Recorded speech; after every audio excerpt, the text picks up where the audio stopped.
Alors que le Darfour se retrouve au centre d'une guerre entre l'armée soudanaise et les forces de soutien rapide depuis 2 ans et demi, les populations déplacées se réfugient dans des camps surpeuplés où les conditions de vie et d'hygiène sont propices aux épidémies. Cette région habituellement interdite aux journalistes a permis à certains reporters étrangers d'y pénétrer pour la première fois. Ces derniers ont témoigné des traumatismes rencontrés par des réfugiés qui ont fui les violences de l'armée et des paramilitaires. Il y avait des bombardements, des bombes qui tombaient partout, des obus.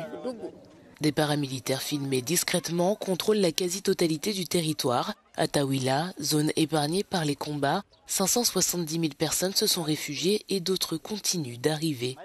Comme la plupart des personnes déplacées, elles ont fui El Fasher, la capitale du Darfour Nord, située à environ 60 km.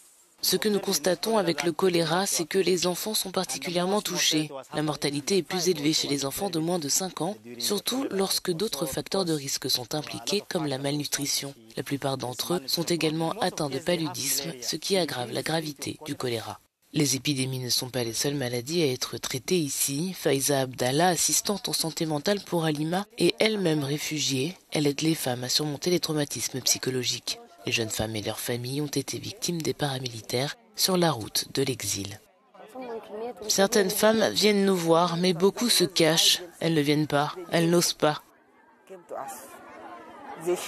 Le dernier rapport d'une commission d'enquête des Nations Unies sur le Soudan accuse les 2 camps, les forces gouvernementales et les paramilitaires, de viser délibérément les civils, parlant d'atrocités et de crimes de guerre.